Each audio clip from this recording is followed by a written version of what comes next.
Well, here we go again. And I'm Bill and my friend Bob over to the right there. We're doing our Consequential Conversations, casual consequential conversations. And today's guest is really quite an interesting guy.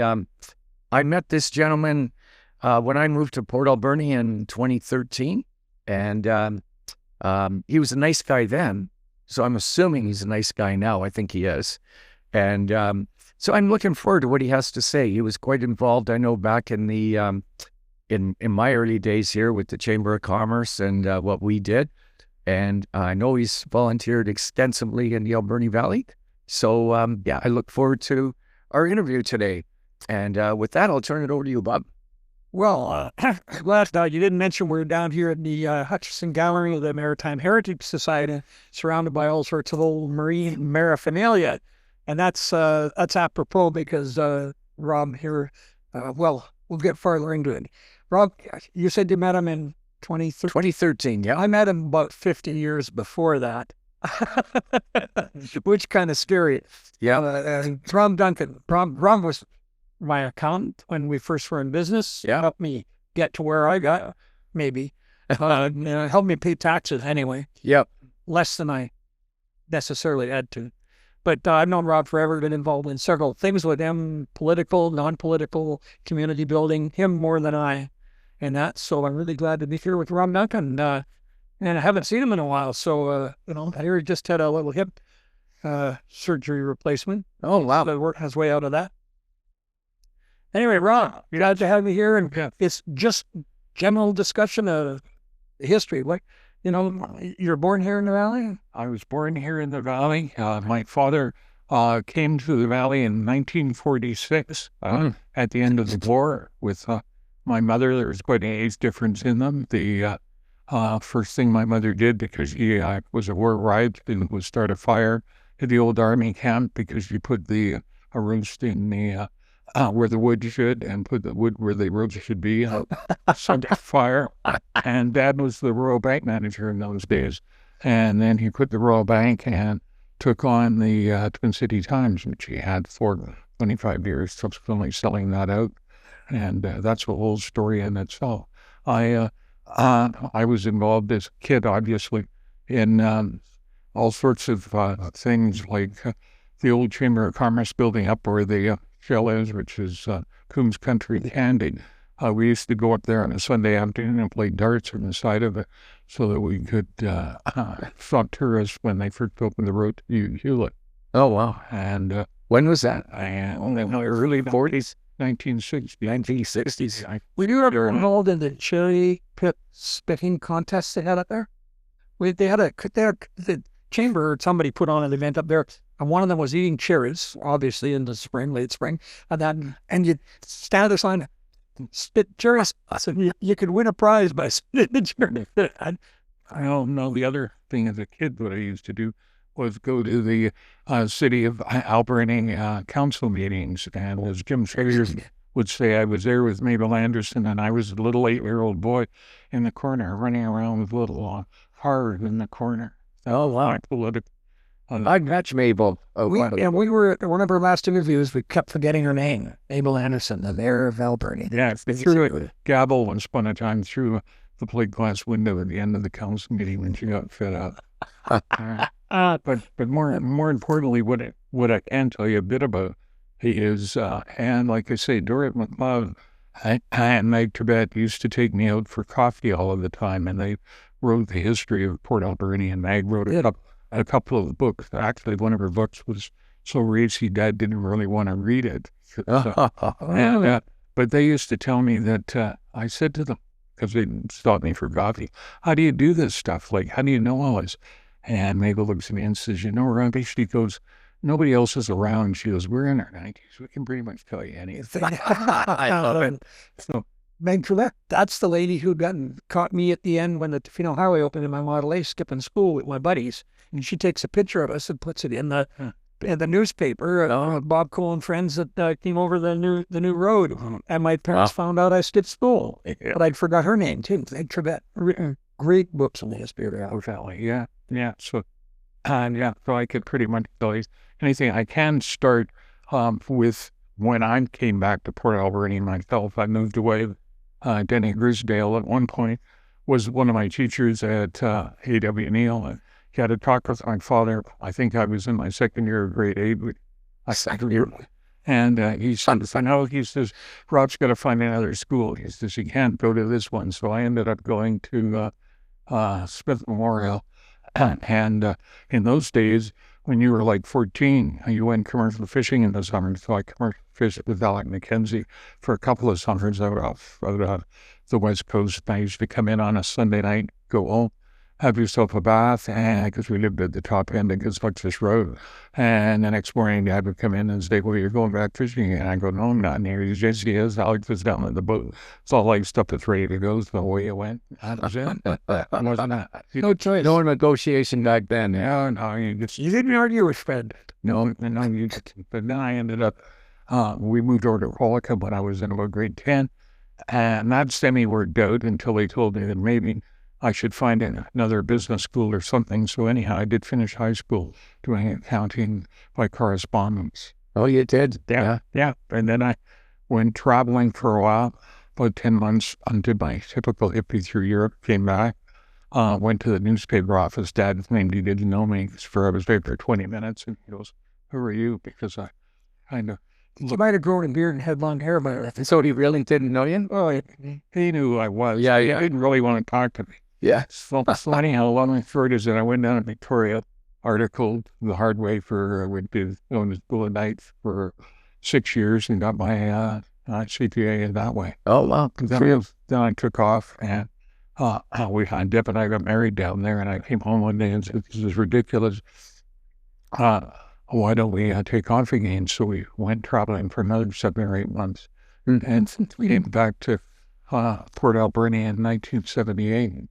Yeah, and that was just in time for Port Alberni to slowly go back. Yeah, about that age. About that. Yeah, and then I... there was more need for an accountant when you're going backwards than when you're going forwards. Yeah.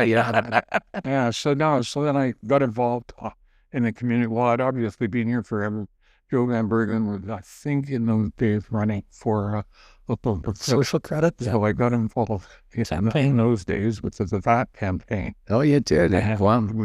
And then after that, then I got involved in the Salmon Festival because my dad started the Salmon Festival in 1971. Really? It was your dad that started that? Yeah, we sponsored the whole thing to start with. Yeah, we went out fishing over in Vancouver, and he came back and said, wouldn't it be a good idea if we had a salmon festival? And not only that, he didn't have a advertising flyer for Labor Day weekend. It wasn't going that well, but he put down $15,000 price with quiz, buddy. Big money back then, yeah. Well, the Sun Derby was $25,000 for the whole of the Lower Mainland. The Sun Derby. Oh, yeah. He put up $15,000 here, and my experience with Fred was in those days, the heydays of Port Alberni. Everybody made their money here, but they got out of the stinky town with fly ash every long weekend. The town was deserted, and he didn't like that either. So he created this derby to keep people home. And boy, did it ever turn into something. Our highest number of entries, 4,350 entries in the derby, 92,000 pounds of fish. Oh, wow. For the 93,000, a ton of fish caught. Wow. In the derby, they were lined up in wheelbarrows at the weigh station, line up, 100 feet long, kind of where you're fishing.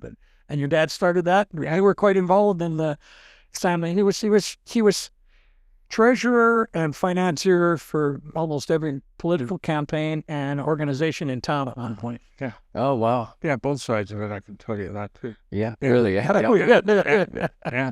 Actually, yeah. So no, after the Chamber of Commerce, Bob was supposed to be a ride home, a ride to one of the meetings one time, and it was our annual general meeting. And for some reason, he had delayed it, didn't pick me up.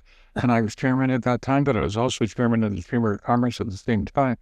So when Bob walked up the stairs to Clusie Haven, everybody started to clap and said, here comes our new president. And that's how he became. He love it. That for a few years. Yeah. And then at the Chamber of Commerce, the stories with that one was that the in order to build, we were talking about building a tourist bureau or building a building. Yeah. And I went out for dinner I won an auction to go out for dinner with Claude Richmond, and he was the Minister of Tourism at that point.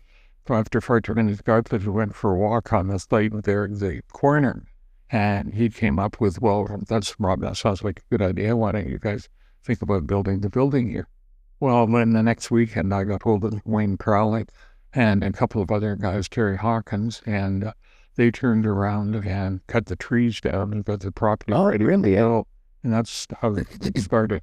Dennis White never totally forgave me because Dennis White worked for the Harbor Committee, and he and Alden Gill were actually in charge of the building. There's a picture of the three of us actually putting our spade in the ground. Spade. Oh, Chamber building. Yeah, really? Yeah, and then what happened also at the Chamber of Commerce was that and I'm dumping up a bit, is we got a whole pile of there was a need head in the 82. I was the Chamber President in I think 81 or 82. Yeah. And there was a need in the Valley to bring in government programs for people who were getting laid off from the forest industry, and there was nobody to do that. So basically the Chamber stepped up and did that. Bill Wodestock ended up being the paid manager of it, and at one point we had over 200 employees, and we brought in about $3 to $4 million doing 200 employees where? The Chamber of Commerce. Are you serious? Yeah. And that was big deal. Yeah. Wow. We turned around after I finished the care of it. We turned around and started another society called the Alberni Valley Community Development Society. Yeah. And Joe Campbell put care of that. Art Winans was in that. Gerard Jansen was in that. And Bob was in that. Yeah. Really? Yeah. Wow. I want to back up to that tourist center because he was very involved. Al McGill was very involved. The very first iteration of it, we had an architect from the Nile came back with a thing that looked like a Pizza Hut, a couple of flat roofs and stuff. That doesn't represent the valley. So I remember on a napkin at some luncheon or something, they said, we got to duplicate Mount Arrowsmith like this. So I drew 3 peaks, okay, like that. Yeah. To do something like that. And they ended up, the architects took it back and they came up with that thing that's supposed to mirror Mount Arrowsmith. And then we blew the budget on the copper roof. I didn't want just a colored roof. Yeah. Argued about that, but blew the budget on the copper roof. But the location turned out well. And Rob was involved when we negotiated. He had own property and to get it from the Ministry of Justice. Oh, so, okay. So they owned it. Yes, they did. And then the other thing was that the city was giving up the tourist bureau that they had at the museum. So what we did is that's the fee for service contract originally came from. Hold on. And that went way back to the 80s. I think we got about 85,000. Yeah, the budget's formed over and it never changed in all those years. Wow. Yeah, fee for service. And then it went to Zurich. Yeah. Recently, yeah. No more tourists, that's why. I guess not. They don't want them. Yeah. But prior to that, what the Chamber of Commerce had done is they had a meeting in sort of the old guys, and they used to sit around and talk and stuff like that, but they never actually did anything. Mm-hmm. And what was really interesting when I started at the Chamber of Commerce, I knew who all the old guys were, and one of the old guys, Larry Hart, I came in there one day, all full of basically piss and vinegar, because I figured that the guy who was the manager of hospitality had left, and he was doing some banners around town. So I think, and then I said, well, you know what? Tucker and Kimball was there from M&B, and Bill Pat, I was there, and I said, well, why don't you guys each put up this much money, that much money, and pay for all the banners? And Larry Hart would actually be a lobbyist in Washington, D.C. once upon a time. That's a really interesting guy. He was a mortgage broker, really. And then anyhow, he comes into the office and he says to me, you know what? He says, you insulted everybody. And I go, huh? And he goes, that's the wrong way to do it. He says, what you need to do is you need to go and talk to everybody individually, lobby them, So he said, right now, you're going to go up to Woodward's, all Aston, Hanson Bill, and you're going to just say to him, sorry, I really was a bit too enthusiastic. What do you guys budgeted for? Can you let me know? And you got to go down to do the same with Bernard. So that's kind of what we did. Oh, wow. We started that way. And And by doing that and actually learning one or two things like that, that's kind of how we were able to get the everything working. And Oh, wow. and then the other part of that politically, of working backwards, is that we also started a group we called it the Backroom Boys, but actually it was the Backroom Boys and Ladies, because Jillian, you're part of it, where we used to go to the back of my office and talk about local politics. And we sponsored Jillian, Joe Lions as a band, because basically the Labour Council at that point controlled The City Hall. And Regional District. Really? Cooker, McKnight, Mosher, Hurt and Company, they all were Labour Council appointees on it. ACRD, and then at City Hall, George McKnight and Company. So we started basically that group and basically supported them. And then after the first term, Jillian ran for mayor. 17 years ago. Yeah, and that was, he was running against Paul Ritzman. And the interesting story about that running against Paul Ritzman was that, first of all, I had a holiday down in Disneyland, I think, and I had to put up with him in the airport. He was campaigning, whatever. But the weirdest one was that just before the election, a couple of days before the election, he phones me up to my office, and he says, "Rob, I got a problem. I don't have any money in my postage machine." And he says, "Can I use the postage machine?" And I'm going, "Well, yeah." I said, "I guess." But so I talked to Philip on the front, and Philip, who was smarter than me, said, "You know what? Maybe you shouldn't put your name on it." I'm going, "Huh? What?" Being quite honest with what difference does that make? So he brings all this stuff down, and all the envelopes are all sealed. We ran it through the postage machine. And little did I know the next day, these two, John Manhattan and Bob, go, "What is this?" And it was a open letter to the businesses in Port Alberni. From Warren Batanko. The Warren Batanko. You heard it? Oh, yes. Supporting Paul Ritzman, and the business community at Port Alberni really supports Paul Ritzman. And it came from Rob Duncan's office. It was accounting for half the businesses in town. Yes, that's kind of really interesting. Jillian actually kept a copy of it, and she had it framed, and she had it in her kitchen. Yeah. So every time I went for lunch, even at 17 years of London, I actually had, "Robert, just come into the kitchen." There it is, Rob. I thought he did that in Clarksville. No, he did that here. He did. But he was also... He ran for MLA as well. Oh, maybe He ran for mayor here. He ran for MLA down there, and he never learned his lesson. But he did. He used to send the letters to the Parkfield sign work. Yeah. I was living in Clarksville. the Warren Batanko. And that all, There's one here, I think, was signed by him. The Warren Batanko, I think, was the Parksville side. He that for him. He didn't sign this one. He didn't sign at all. What he did with this one was he, instead of signing, he said, "I concern the concerned business of the community. Port Alberni coming through wine." wow. So I want to back this up a sec, because Rob was very instrumental. He and I arranged a lunch above the old Redwood restaurant over in Alberni, where that little park is now, across the constructions, upstairs there. And that's where we invited. Everybody was kind of unhappy that we had Petanel and Ellaway and what's his name, and the guy with the flashing fish, Hoffman and stuff at City Council. And she invited everybody he knew, and I invited the people we knew. And we're sitting around this table. Okay, who's going to put their name for council? That's when we got Stan Winans, even Lyle Price, Lyle Price and Jillian all put their name forward. They all made it to council, and it changed the community got going again, despite it being in the declining years. Really? And then one of the other things that I did when I became president, which was pretty strange, was at the same time I'm doing that, I'm also trying to figure out how to get along with the Labour Council, because there was this great divide when we were kids growing up. And my dad ran for politics for a couple of years too, so I was involved with him already running for politics. So what I did is I set up a meeting between the Chamber of Commerce and the Labor Council, and that never happened before. So I went in, I was into their auditorium, and you had Earl Foxcroft up there, Mark Mosher, had Henry Nairgard, ended up being a really good friend. You had all these guys sitting up on the stage, and they turned around and looked at me and said, "Okay, Rob, what do you want? Why are you even in the room here?" And I couldn't talk. All I could do was stutter.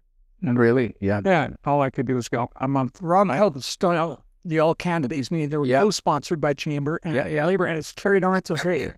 Bill got in a little trouble for that a few years back, but in fact, you know, the two organizations sponsoring the all candidates very valuable in this community, because before that, tires got slashed when Leo Cotillo ran for office. Yeah, and had the Cotillo chef there, he got tires slashed in his car dealership and stuff. You know, it was really we carried on that relationship. Yeah, for a long time. We did, yeah, and so the trouble was that that they didn't communicate with me at the end. They didn't want anything to do with it anymore. Well, they felt they felt it led one way or the other, and it always does lean a little bit one direction. Sure, yeah, that's straight up.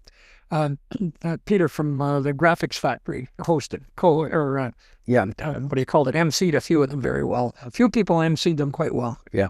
Well, I always at the end of a campaign, political, provincial campaign, I always took Jillian up to, and Mike, her husband, up to the Labor Hall, and we went in there and we had to talk with them. And I remember Gerard's mum, Marie, who would come up and give me a hug and sort of push people out of the way, because it was like nasty walking into that hall. How bad up there, but we always did it, and Jillian always did it. And I remember in one of her last campaigns with Wendy Meyer, and she did the Parkfield Qualicum one. I told Wendy Meyer, because I was living in Qualicum those days, I said, we've got to make sure Jillian goes there, and you wouldn't do it. And I go, well, that's what you're supposed to do. And when Gerard ended up losing to Jillian, I knew, obviously, and talked to him, and I remember a couple of the people coming up to me and going, "Why are you so friendly to them?" And I'm going, "They're not at any campaign's over. Come on, let's work together. Got to figure out how to do that." And Gerard actually, he ended up the Chamber of Commerce president for a couple. Yeah, did that. Rob was very much a good go-between. In fact, I think he even treasured an NDP campaign at one point or something. I'm not sure. What happened with me was that I was Billion's financial aide. I was a financial aide for the BC Showcrates. And Dan Lake, who was an accountant in town, was supposedly doing the audit for the AP. But he left town and took a job somewhere else as an administrator, I think, for a municipality. And he left the money in the list. So he was doing both. And a stoffer got hold of me and said, "Whoa, somebody's got to do it. We need if we don't get this thing done by Monday, we're up the creek without a paddle." Yeah. Stepped in and said, "Okay, I'll do that." And then I went down to Jones, who was working for me, because he did the city audit and all the audits anyway. He did most of the audits in town anyway, so he did it. Yeah. And Bob Skelly the funny part is Bob Skelly in those days, he was adamantly upset and opposed. So Dennis pulled him in an office and sat with him and said, if you don't do this, we're up to preach about a paddle. Campaign. And after believe it or not, Bob, who in spite of all of our differences over the years, him and his brother became one of my best clients. It was hilarious. Bob and Ray Skelly. Yeah, because he was, because I can remember Don saying to him, I need to see where your funds are. And he goes, "Why do you need to see your funds?" "Well, I need to know where they are, just because we've got to make sure you actually paid for them. And if you ever have done, that's what it'd be like." So that's what he did. And it was hilarious. So then I remember I had to go, and then after the campaign was all done and I got everything signed out, I had a meeting in Charlie Higgins, Anita's doctor. Anita was she had actually been on council for that. Yeah. And So I was explaining to her what all the stuff was counting. Good. Wow. Yeah, and not business counting. So I was explaining to her what I had done. Oh, she had an absolute fit. Yeah, I'd So say. I got to back things way in 1980. I'm gonna try and open a business. Okay, and Rob is accounting by those times, and I gonna borrow money and start a business. And he says, and I had a house that I could borrow money against. I'd built from scratch. I'd inherited some property, and I inherited, my parents both passed away, and I built a house instead of buying a car, which was pretty good choice. But how much do I borrow against the house? And he said, you borrow no more than you could pay back, make the payments if you have to go back and work in the mill. And at that point, so I could borrow $55,000, because $550 would be the payment on it. Yeah. His advice to me, Yeah. best advice I ever had, started my business from $55,000 with a $550 payment. Yeah. And that, but I didn't ever have to go back and work in the mill. So thank you very much. Yeah, so then the other things that I was quite involved in the town besides the in commerce was the Ty Watson House. Oh, yeah. Very. And We ran how the Ty Watson House came about was that the Ty Watson was a pharmacist in Port Alberni way back in the day. He actually was a teacher at 8th Avenue once upon a time. But anyway, every quarter he would come down, dress up in a little suit, and come down and have a chat with me and talk to me. And he had no beneficiaries, and he had one lease in San Francisco, and he'd signed off on it. And Colin Fergus was the Royal Bank manager in those days, and he had talked to him about setting up a trust. And of course, he never got around to doing it. And he was 92 years old, and his wife had just passed away. So when he comes down with his tax bills this year, I said to him, you know what? Because he always walked, he never drove. So I said to him, on the way home, we're going to sit down and we're going to figure something out, and you're going to do this because we got to get it done. Yeah. Whether you give your money away or whatever you do or wherever you got to do it, we got to figure it out. So he goes down. So I got hold of Bill Becking now, and I said to Bill, we're going to sit down with Ty Watson. So the next week, because I didn't want to leave it, sat down with Ty Watson, and we went spend an afternoon. And I got hold of Gary Webb because I used to work at the Royal Trust in Victoria, part of it when I was articling. And he was the head of the truck department there. And we went through for 3 hours about where he wanted to give his money away. We'd already thought about it. Yeah. He made his money on the stock market. He had, if you went down to his basement, he had a freaking chart full over the place. And that's how we did it. And he asked for $1 million in those days. Wow. $4 million in those days too. Yeah. Yeah. So where we gave the money to is, there was 500,000 went to Fur Park Village, 500,000 went to Echo Village, 500,000 went to Rainbow Gardens, and the majority of the rest of it went to the school board scholarships and some other smaller grants that came out. And then at the end of the day, he wanted to. The Alberni Community Foundation hadn't really formed in those days. I'm quite involved in the foundation nowadays, and part of football hadn't really started, so we weren't able to use that type of thing. Yep. And so when it came to his house, I was also on the Fur Park Connect Village board at the time. That's how come the $1 million went over there, because he kept saying, well, Rob, you're involved in this, will you do that? And will you be the executor of the estate? And I'm going, wouldn't that be a good idea? But guess what? It can be. Yeah. Which would have been fun. But so when it came to the house, he said, oh, what do you want to do with the house? And I go, I don't know. But I said, Terry White, we've been talking about an Abbeyfield concept. And I said, I don't know if this would fit with Abbeyfield, but why don't we just call it a house of opinion? And then we'll leave it alone at that. And then Bill said, well, what about money? So we came up with $100,000 for to maintain the house. Wow. And then so that's how the start of the house happened. And then basically we started we started two separate foundations. One was called the Ty Watson House Foundation. Another one, which still exists to this day, is Fur Park and Echo Village Foundation, which took the $1 billion. They still can't figure out, I got a call from Andy Blake a couple of weeks ago. They still can't figure out that the $1 million is like an endowment that keeps, the interest on it keeps growing. Yeah. And it's now probably worth $2 million or more. Yeah. But you can't cut the money. Yeah. They went to court so they could get rid of rural trusts so that they could take over the money, manage it themselves. Yeah. But to this day, I still get, and since I'm the only person still alive who was in the room, everybody asks me, well, how come we just can't take the money and go do something with it? I mean, you can't. It's their perpetuity. Oh, really? Look at that. The family thinking they must use the income. Yeah. And the capital gains just keeps staying inside the fund. That just means the fund now grows to like $2 million for argument's sake. Yeah. And then you're going to be getting more money off of it. Yeah. Really? Eh? Yeah.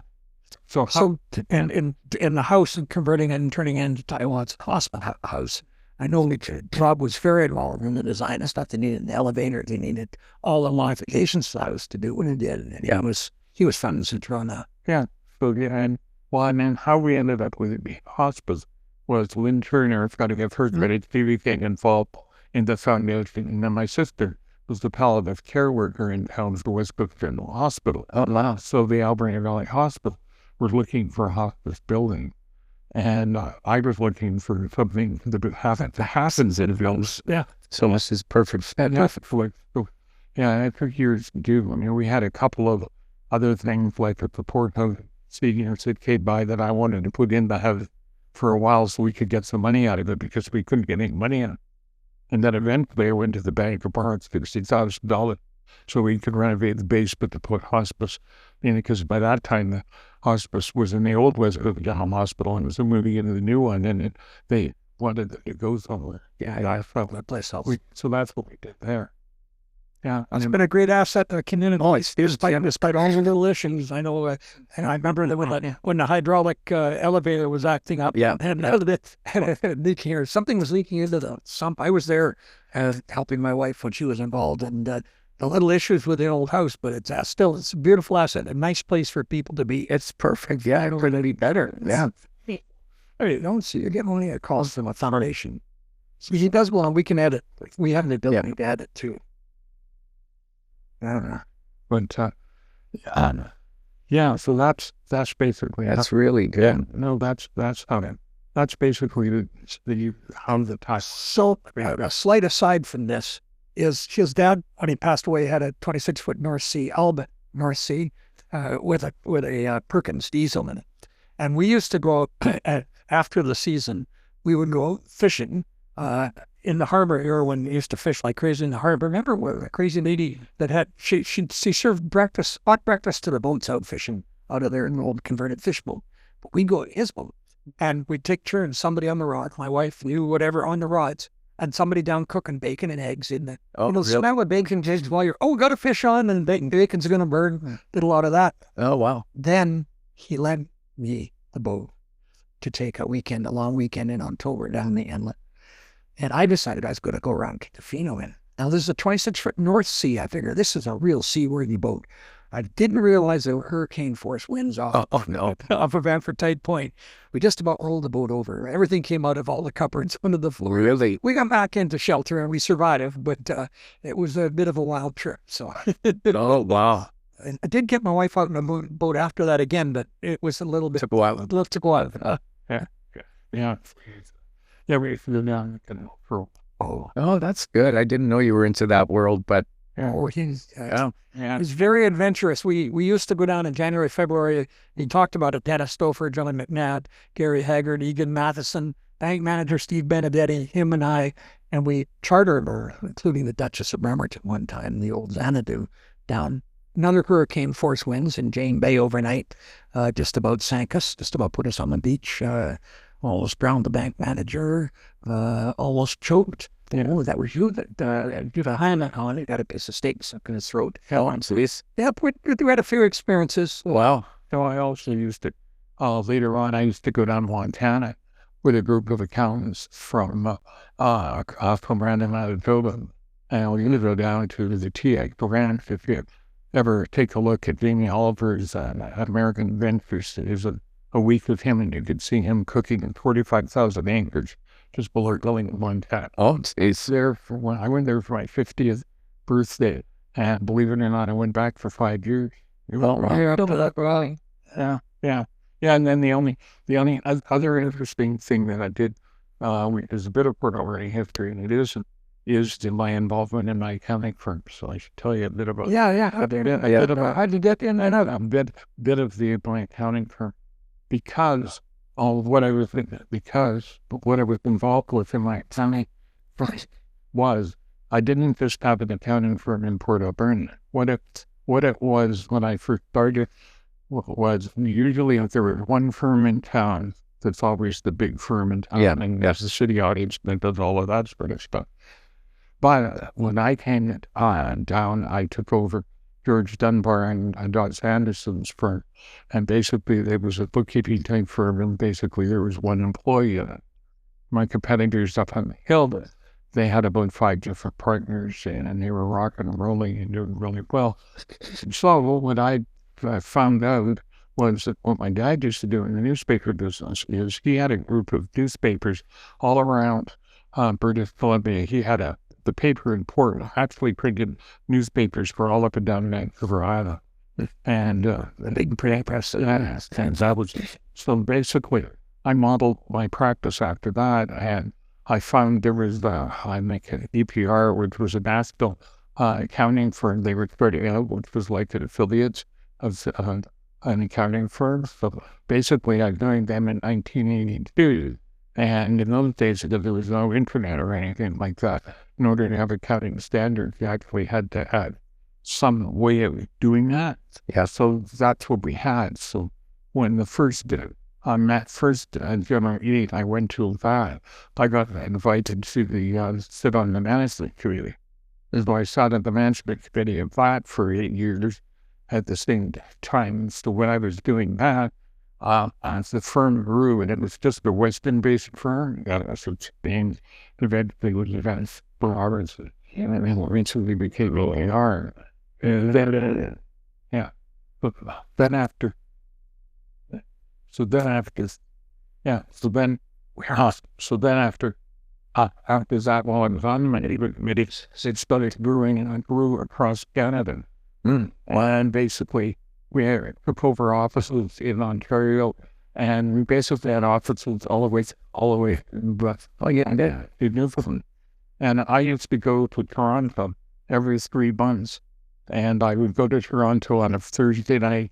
I'd stay at the Vancouver Inn at the airport, and I'd bring far too much beer in those days because I was in my 30s, so you could do it.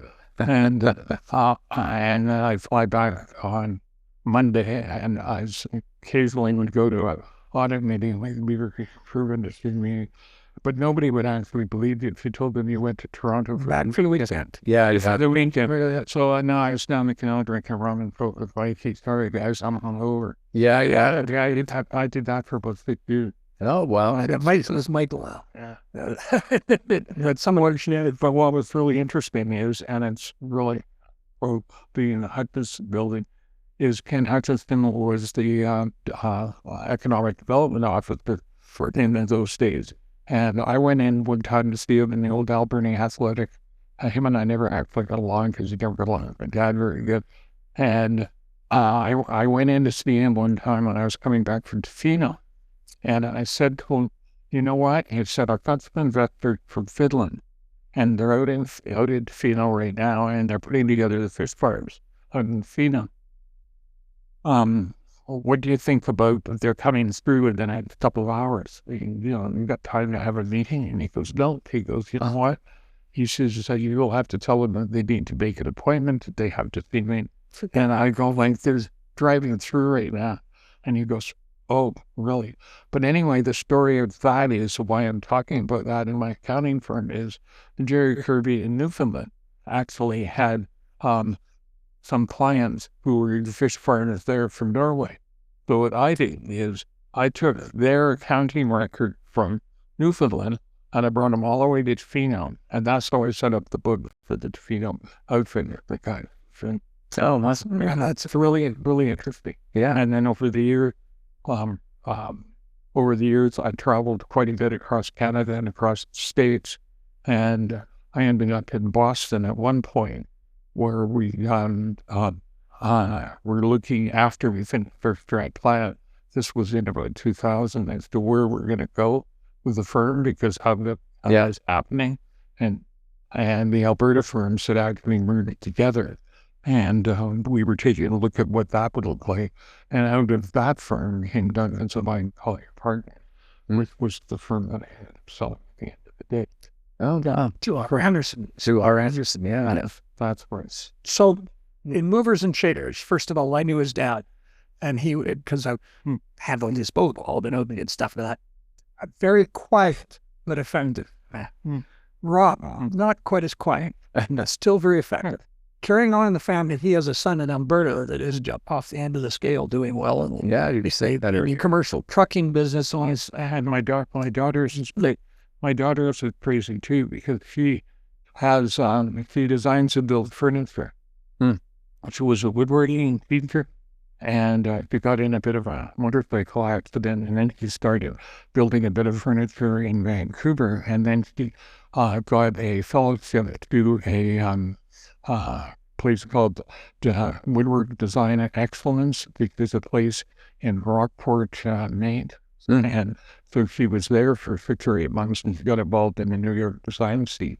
Basically, now what she does is has a stop in Toronto and a showroom in New York, and her work is to speak in Canadian the Home and Garden magazine. Oh, really? 2 months ago, and there was another article in November in her from the London. Wow. So I got one last question for you, because we most likely have to wrap up. Sure, we could talk again sometime and add a whole bunch more. Question for you. We talked about Orrin Hutchison Gallery, and Hutchison's a good community member of sorts. What in town can we name Duncan? We already did. What have we done? Well, we already did that because we did the other thing I haven't talked about is we did the clock tower. Oh yeah. Well, he built it, but it doesn't have the Duncan name on it. That clock tower was built out of the wood that was set aside to build the replica tall ship of the Concepcion or the Santiago, one of the two. It was all set aside. The wood was all dried in the Port Authority buildings here, and the project fell apart. And then used the wood to build the lighthouse. Yeah, he was very involved with the building of the lighthouses. Yeah. Well, Fan ones. Yeah. The clock tower down there, back to my kids' grandfather clock, because That's right, one of the lighthouse. Yeah, they wanted to do something to memorize him after when he passed away. So, Okay. We built So the clock tower, that's what it is. Wow. Yeah, and actually what was really interesting was that when they wanted to convert the clock tower and they wanted to make it more of an Aboriginal type of thing, what they actually did, which I was really impressed with, and I told them I was really impressed with, was that the band who actually did it, I think the Steve Dog says that, yeah, they actually asked our family for permission if they could actually do it. Oh, wow. And I go, oh man, my brother-in-law worked for the tribal council, and my sister was asked for the council for a number of years too. Well, I went and I holy smoke. I mean, you guys want it, fine. Yeah, but the only caveat is to make sure that the plaques that are on there that memorize the family still exist. So Robert got a little immediately, you can take a look at great. We could go on for a long time. Our sister, Yeah. some involvement. I went to school with his sister. Yeah. Wow. Yeah. Yes, I could talk for I think we probably, this interview warrants a repeat. Yeah. Or a second. Yes. Well, there you have it. Sorry for my throat, but Consequential Conversations. Find us on YouTube or wherever you get your podcasts. And thank you very much, Rob. Really nice to hear all the information. Thanks, Rob. We were supposed to go down the canal last weekend, but we're going to do it someday soon. So, yeah, till next time. Bye for now.